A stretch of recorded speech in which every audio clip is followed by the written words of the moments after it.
Hello friends, Radhe Radhe. তোমরা সবাই কেমন আছো? আশা করি তোমরা সবাই খুব ভালো আছো। এই দেখো, আমি একটা আজকে নতুন রেসিপি নিয়ে তোমাদের সামনে আসলাম। আজকে রেসিপিটা হলো পমফ্রেট মাছের খুব সুস্বাদু ঝাল। আলু, বেগুন ও কচু দিয়ে খুব ভালো একটা রেসিপি তোমাদের সামনে নিয়ে এসেছি। এই দেখো, আমি মাছগুলো ভালোভাবে কেটে পরিষ্কার করে ধুয়ে রেডি করে নিয়েছি। আর এবার আমি সবজিটা কেটে নিচ্ছি। সবজির মধ্যে দেখো কচুটা কাটছি। আলু কাটা হয়ে গিয়েছে। এই দেখো, বেগুন কাটছি। 3 রকম সবজি দিয়ে কত সুন্দর রেসিপিটা করব, তোমরা প্লিজ দেখো। আর তার সাথে পেঁয়াজ আর টমেটো তো আছেই। যে কোনো নদীর মাছ মানেই পেঁয়াজ টমেটো না দিলে ভালো লাগবে না। আর এই দেখো, আমি এখন কলা পাতা আমার বর কেটে দিয়েছে। সেই কলা পাতা আমি এখন খুব ভালো করে নুন, হলুদ, লঙ্কা আর সর্ষের তেল দিয়ে মাছটা খুব ভালো করে ম্যারিনেট করে নেব। দেখো, নুন দিয়ে দিচ্ছি, হলুদ, নুন আর লঙ্কার গুঁড়ো। দেখো, হলুদটাও দিয়ে দিচ্ছি।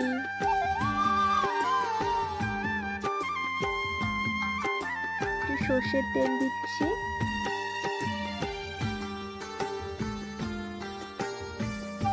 সর্ষের তেল দিয়ে আর নুন, হলুদ, লঙ্কা দিয়ে মাখিয়ে রাখলে খুব সুন্দর একটা কালার আসে ভাজলে। দেখো, তেলটা কড়াই দিয়ে দিচ্ছি। আমি এবার ভেজে নেবো ভালোভাবে। মাছগুলো দিয়ে দিচ্ছি। ঠিক আছে বন্ধুরা, আমি উনুনেই রান্না করি, আর উনুনে রান্না করতে আমার সত্যিই খুব ভালো লাগে। আর উনুনের রান্নার খাবার সত্যিই খুব সুস্বাদু হয়। সত্যি গ্যাসের রান্নার থেকে রান্নার থেকে ভালোই টেস্ট লাগে। সেই কারণে আমি উনুনে রান্না করি। আমারও গ্যাস আছে, কিন্তু আমি গ্যাসে করি না। এই দেখো কি সুন্দর লাগে। দেখো, মাছগুলোকে ভালোভাবে ভেজে নিয়েছি। এই দেখে নাও।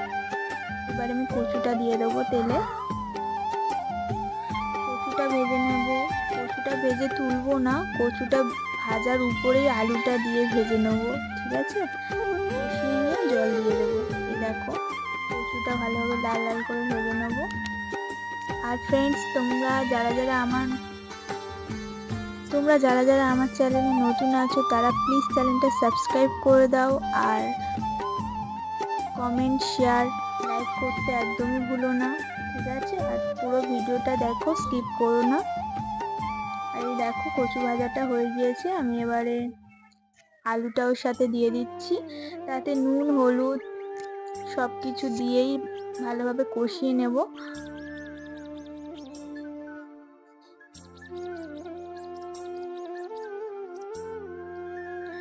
এবারে কষানো হয়ে গিয়েছে, জল দিয়ে দিয়েছি। ঠিক আছে, জলটা ফুটলে বেগুনটা দেবো। বেগুন এখন দেবো না।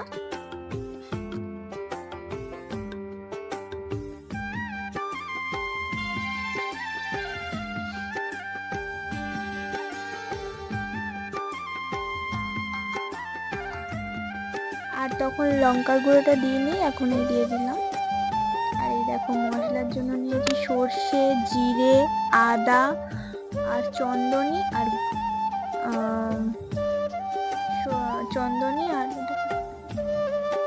আর গোলমরিচ। এটা দিয়ে ভালোভাবে মিক্সিতে মিক্স করে নেবো, তোমাদের দেখাবো পরে। এই দেখো, আমার ঝোলটা ফুটে গিয়েছে।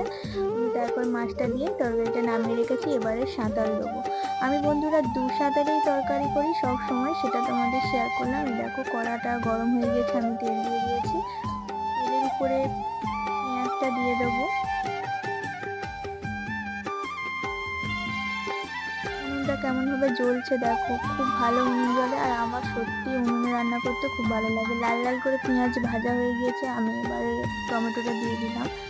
টমেটোটা দিয়ে ভালোভাবে নেড়ে চেড়ে নিয়ে এবারে মশলাটা দিয়ে দেবো, যে পেস্ট করে রেখেছিলাম যে মশলাটা। ঠিক আছে,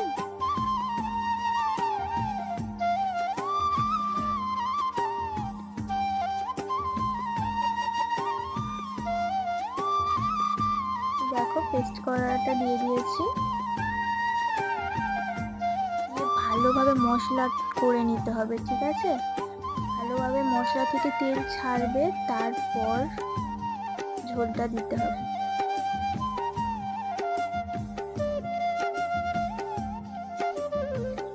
দেখতেই পাচ্ছ বন্ধুরা আমি কত ভালো করে নেড়ে চেড়ে নিয়ে দেখো কালারটা কেমন হয়েছে। এবার আমি তরকারিটাতে দিয়ে দিলাম, আর সত্যি খুব খুব ভালো মানে স্বাদ লাগে। তোমরা প্লিজ বাড়িতে ট্রাই করে দেখো। ঠিক আছে, এই দেখো আমার ফাইনালি আমার তরকারি রেডি।